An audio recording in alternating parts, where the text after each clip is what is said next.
Welcome friends. तीसरे lecture में आपका स्वागत है, जिसमें हम पढ़ रहे हैं रेफ्रिजरेशन और एयर कंडीशनिंग।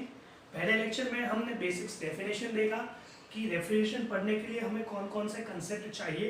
सेकेंड लेक्चर में हमने देखा कि definition of refrigeration, concept of refrigeration, how it comes from, like second law of thermodynamics. Second law of thermodynamics वैसे दो स्टेटमेंट है, केल्विन प्लैंक और क्लोसियस। केल्विन प्लैंक से हमें हीट इंजन का कंसेप्ट मिला और क्लोसियस से हमें रेफ्रिजरेशन और हीट पंप का कंसेप्ट मिला। उसके बाद हमने देखा यूनिट ऑफ रेफ्रिजरेशन क्या होता है, turn of refrigeration. Turn of refrigeration वैसे होता क्या है, आप सब देख सकते हैं वीडियो में, फिर भी एक बार मैं रिपीट कर देता हूँ। टर्न ऑफ रेफ्रिजरेशन वैसे होता ये है कि amount of it required to convert 1000 kg of ice to 1000 kg of water during 24 hours at 0 degree Celsius. Means 24 घंटे में 0 डिग्री बर्फ को मुझे 0 डिग्री पानी में कन्वर्ट करना है तो कितनी हीट मुझे चाहिए होगी, उसे हम बोलते हैं टर्न ऑफ रेफ्रिजरेशन। हमने टर्न ऑफ रेफ्रिजरेशन का डेरिवेशन भी किया। 1 ton of refrigeration is equal to 210 kilo joule per minute और 3.5 किलोवाट, राइट। तो ये हो गया हमारा अब तक का लेक्चर। अभी ये तीसरे लेक्चर में हम देखेंगे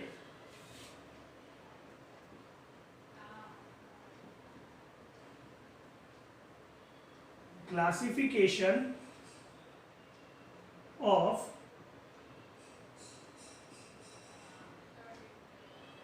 रेफ्रिजरेशन। अभी हम एसी में गए ही नहीं है, एयर कंडीशन हम पहुंचे नहीं है, ओके। तो एयर कंडीशन का हम बाद में अलग से एक बड़ा सा टॉपिक है, हम पढ़ेंगे। अभी हम क्लासिफिकेशन ऑफ रेफ्रिजरेशन में जाते हैं। वैसे ये प्रिंसिपल के बाद ही इसके ऊपर ही काम करता है एयर कंडीशन, बट डिटेल में एयर कंडीशन हम बाद में पढ़ेंगे। तो क्लासिफिकेशन ऑफ रेफ्रिजरेशन, वैसे रेफ्रिजरेशन क्लासिफाई होता है दो मेथड से। फर्स्ट होता है नॉन साइक्लिक और दूसरा होता है साइक्लिक। वैसे ये नॉन साइक्लिक और साइक्लिक है क्या, आपको भी पता है। आपके घर में एयर कंडीशन है, अगर तो फ्रिज है, वो बेसिकली काम करता है एक साइकिल पर, उसे हम बोलते हैं vapour compression refrigeration system, okay. और वो वेपर कंप्रेशन रेफ्रिजरेशन सिस्टम के अंदर हम गैस फिल करते हैं। आपको भी पता होगा, लोग गैस बोलते हैं, हम टेक्निकल टर्म्स में उसे रेफ्रिजरेंट बोलते हैं। रेफ्रिजरेंट हम नेक्स्ट चैप्टर्स में देखेंगे कि क्या होता है रेफ्रिजरेंट, डिटेल में देखेंगे हम। बट आपको भी पता है कि अंदर एक गैस फिल किया जाता है, रेफ्रिजरेंट फिल किया जाता है, कि जो हमें रेफ्रिजरेशन इफेक्ट जनरेट करवाता है। वो गैस एक बार बाहर निकल गया तो दूसरी बार उसे प्रोसेस से अंदर भरना पड़ेगा, बट नेचुरली अंदर भरा नहीं जा सकता। तो वो साइकिलिक, मतलब वो एक साइकिल पे चलता है, राइट। और दूसरा है नॉन साइक्लिक, जिसके अंदर कोई गैस वगैरह नहीं यूज होता, बस नेचुरल कन्वेक्शन प्रोसेस से हम रेफ्रिजरेशन इफेक्ट प्रोड्यूस कर सकते हैं, ओके।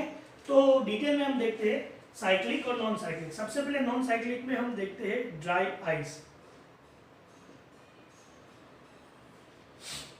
वैसे ड्राई आइस होता क्या है, तो कार्बन डाइऑक्साइड गैस है, अगर मैं उसे सॉलिड में कन्वर्ट कर दूं तो वो होता है ड्राई आइस।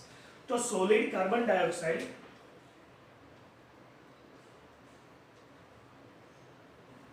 यूज होता है इधर एज अ ड्राई आइस।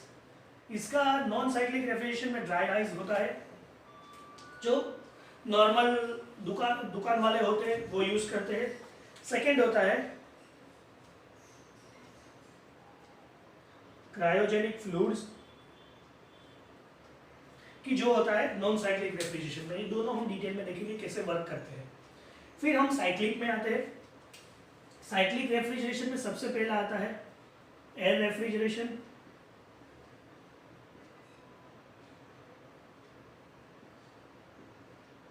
जिसके अंदर जो हमारी एयर है उसको प्रोसेस करके रेफ्रिजरेशन इफेक्ट जनरेट करते हैं। वो डिटेल में तो हम आगे के चैप्टर में पढ़ेंगे ही, बट यहाँ कंसेप्ट के तौर पर भी हम पढ़ेंगे कि क्या होता है एयर रेफ्रिजरेशन। सेकेंड आता है वेपर कंप्रेशन रेफ्रिजरेशन सिस्टम।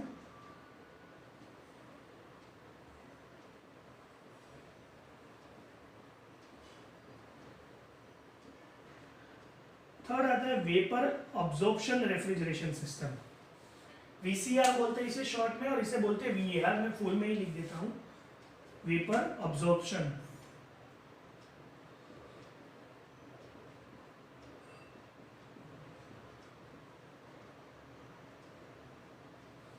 वैसे फोर्थ वन है वेपर एब्जॉर्प्शन।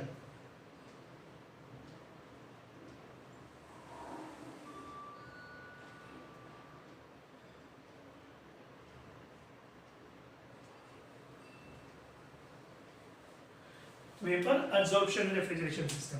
देखो ये तीन चीज प्रैक्टिकली पॉसिबल है, इसके ऊपर काफी रिसर्च भी चल रहा है। तो ये भी एक साइक्लिक रेफ्रिजरेशन में आता है। वो क्या होता है, कैसे काम करते हैं, हम डिटेल में देखेंगे। अभी हम जाते हैं नॉन साइक्लिक रेफ्रिजरेशन में। सबसे पहला है ड्राई आइस।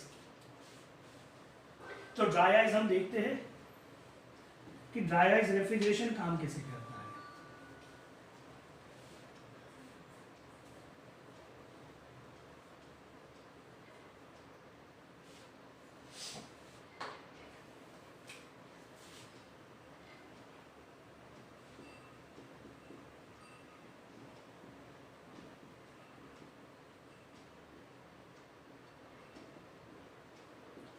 उसमें होता क्या है, एक कंटेनर होता है जो कि इंसुलेटेड होता है। सपोज ये कंटेनर है, मैं फिगर बनाने का ट्राई कर रहा हूं जो आपको इजीली समझ सको आप।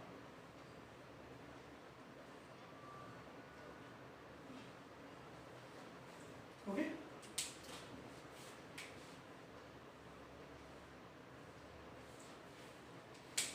ये एक इंसुलेटेड बॉक्स है। ये इंसुलेटेड बॉक्स है means made from isolated system. It is an isolated system means system और सराउंडिंग से हीट ट्रांसफर नहीं होता है। तो ये है एक बॉक्स जिसके अंदर यहाँ पे एक ट्रे रखी हुई रहती है।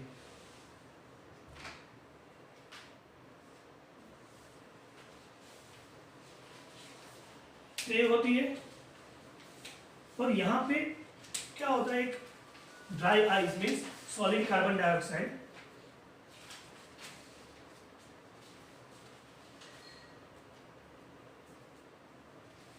इसे हम बोलते हैं ड्राई आइस।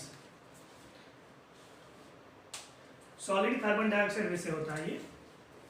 तो ये यहाँ पे रखा जाता है और यहाँ पे जो चीज मुझे प्रिजर्व करनी है, मुझे रेफ्रिजरेशन इफेक्ट चाहिए जिसका, जैसे कि मेरे फ्रूट्स हो गए, जैसे कि मेरे वेजिटेबल्स हो गए, अगर मीट वगैरह है वो रखना है तो वो सब नीचे रखा हुआ रहता है। ओके, प्रिंसिपल कैसा है ड्राई आइस रेफ्रिजरेशन का, कि वैसे हमें पता है कि कोई एयर अगर गर्म हो तो उसकी डेंसिटी कम होती है और गर्म एयर डेंसिटी कम होने के कारण वो ऊपर तरफ फ्लो करती है, और अगर एयर ठंडी होती है तो उसकी डेंसिटी ज़्यादा होती है और डेंसिटी ज़्यादा होने के कारण वो नीचे आ जाती है। ओके, तो यहाँ पे हम देख रहे हैं कि जो ये फ्रूट्स, वेजिटेबल्स, मीट वगैरह जो भी है, मिल्क प्रोडक्ट्स जो भी है, वो कंटिन्यूअस हीट निकालते रहते हैं अपने अंदर से। तो वो हीट के कारण जो एयर होती है वो आसपास की एयर गर्म हो जाती है और गर्म होने के कारण लेस डेंसिटी से वो ऊपर जाता है। ऊपर जाने के बाद ये आइस के कांटेक्ट में आती है और आइस के कांटेक्ट में आने के बाद वो एयर ठंडी हो जाती है। ठंडी एयर डेंसिटी बढ़ जाती है और वो आ जाती है नीचे और इन सबको ठंडा रखती है। फिर से ये ऊपर जाता है, नीचे आता है। ये प्रोसेस कंटिन्यूअस चालू रहता है और ड्राई आइस रेफ्रिजरेशन में यही कंसेप्ट से काम चलता है। इसमें कोई साइकिल नहीं है। अगर आइस खत्म हो जाए तो हम नया आइस रख के इसे कंजर्व कर सकते हैं, या अगर हम कहीं पान की दुकान पे या हाईवे पे जाए तो कोई ठंडी बॉटल बेच रहा है, उसके पास क्या होता है, थर्मोफ्लास्क का एक बॉक्स होता है जो आइसोलेटेड होता है, उसके अंदर आइस रखते हैं और वो आइस अपनी हीट वो पानी और सोडा को दे देते हैं ताकि वो ठंडा हो सके। वो आपने बॉक्स देखा होगा, एक बार वो भी हम दिखा देते हैं ताकि हमें नॉन साइक्लिक रेफ्रिजरेशन का पता चल सके। ये एक बॉक्स है जो इंसुलेटेड होता है। इंसुलेटेड बॉक्स के अंदर नॉर्मल आइस जो पानी का होता है वो आइस हम भरते हैं और आइस के साथ साथ हम वाटर बॉटल्स और कोल्ड ड्रिंक्स बॉटल्स भी रखते हैं। होता क्या है कि ये गर्म होता है और आइस ठंडा होता है, तो ये हीट ट्रांसफर करते इंटरनली, इसका पानी बन जाता है और ये ठंडा रहता है। तो ये नॉर्मल नॉन साइक्लिक रेफ्रिजरेशन है। ओके, दूसरा हमने देखा था क्रायोजेनिक्स। अभी क्रायोजेनिक्स है क्या, वो एक बार देख लेते हैं।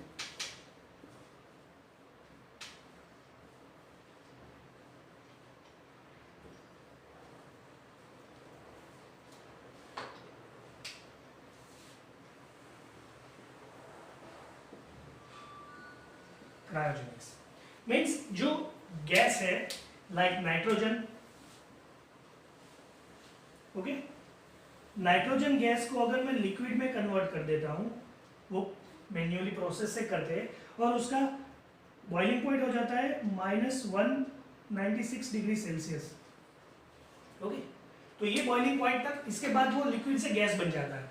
तो ये लिक्विड का टेम्परेचर इतना सस्टेन हो सकता है। तो यही इसका फायदा उठा के हम क्या बना सकते हैं, रेफ्रिजरेशन साइकिल बना सकते हैं। होता क्या है, वैसे एक कंटेनर है और ये पूरा क्लोज चेंबर है,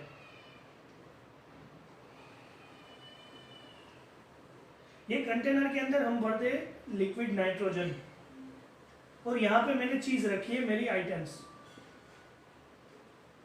तो ये चीज, ये प्लेटफॉर्म पूरा ठंडा हो जाएगा और ये इसको कंटिन्यूस ठंडा रखेंगे। इसी तरह वो जो तवा आइसक्रीम वाले होते हैं, ये इसी कंसेप्ट पे चलाते हैं अपनी शॉप, और वो क्रायोजेनिक्स लिक्विड नाइट्रोजन का यूज करके सामने वाली चीज को फ्रीज करते हैं। तो ये हो गया नॉन साइक्लिक रेफ्रिजरेशन का एक अनदर एग्जांपल। फिर हम देख रहे हैं साइक्लिक रेफ्रिजरेशन।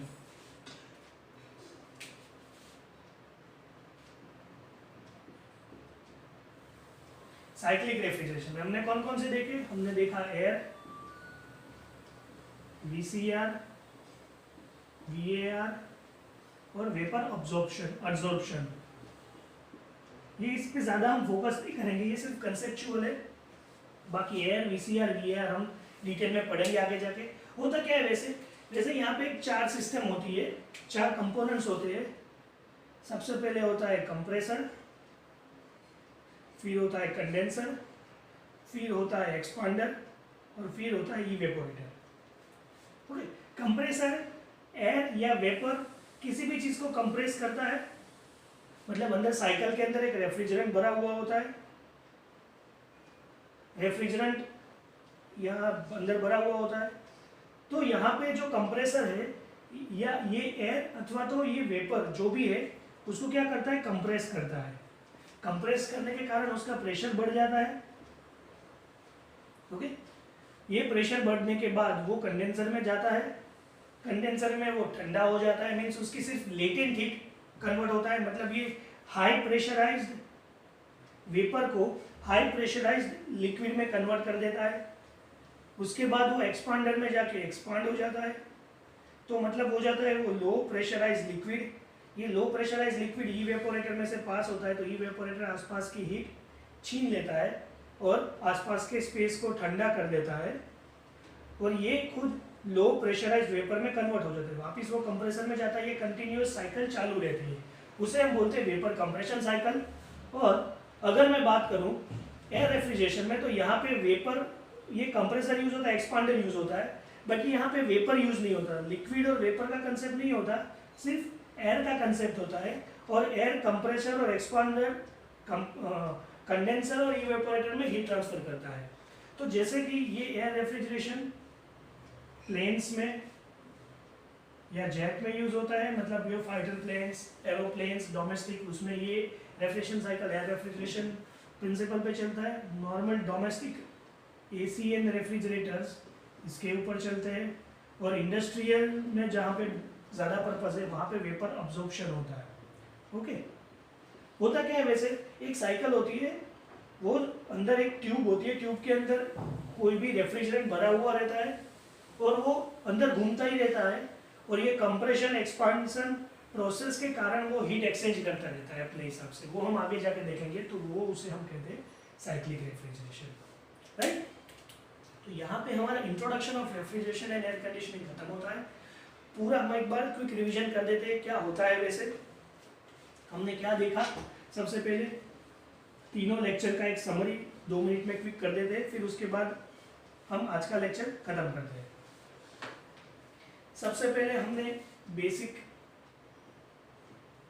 कंसेप्ट पढ़े, जिसमें हमने देखा कि टेम्परेचर, प्रेशर, एंथैल्पी, एंट्रोपी, वो सब देखा। फिर हमने सेकेंड लेक्चर में क्या देखा, हमने सेकेंड लेक्चर में देखा definition of refrigeration, then unit of refrigeration that is known as ton of refrigeration. फिर हमने देखा कि कंसेप्ट कहाँ से आता है, बोले सेकेंड लॉ से आता है। सेकेंड लॉ से हमने देखा हीट इंजन की एफिशिएंसी देखी, रेफ्रिजरेशन का सीओपी देखा, उसके बीच में रिलेशन देखे हमने कि COP of heat pump minus COP of refrigeration is equals to 1। इसके थोड़े सिग्निफिकेंस देखे। फिर उसके बाद हमने देखा क्लासिफिकेशन।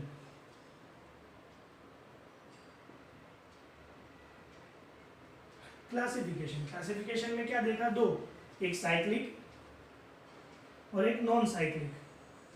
साइक्लिक में हमने देखा कि ड्राई आइस का रेफ्रिजरेशन जो नॉर्मल कन्वेक्शन पे चलता है। हमने दूसरा क्या देखा? हमने देखा क्रायोजेनिक्स वाला। फिर नॉन साइक्लिक में हमने देखा VCR, VAR और एयर रेफ्रिजरेशन। तो ये सब चीज़ हम डिटेल में एक एक चैप्टर में पढ़ते जाएंगे और यहाँ पे हमारा कंसेप्ट खत्म होता है, इंट्रोडक्शन लेक्चर खत्म होता है। हम पूरे लेक्चर में क्या क्या देखा हमने रिवाइज भी कर लिया है। बस आपका काम अब ये है कि आप बुक खोलिए और पढ़ते जाइए, एग्जाम्पल सॉल्व कीजिए। जहाँ भी चीज़ समझ में नहीं आती है एग्जाम्पल वो नीचे कमेंट में डाल दीजिए, मैं वीडियो में सॉल्व करवाने का ट्राई करूँगा, आपके डाउट सॉल्व करवाने के भी ट्राई करूँगा। और आगे जाके हम डिटेल में देखेंगे सेकेंड चैप्टर यानी कि रेफ्रिजरेंट। Okay guys.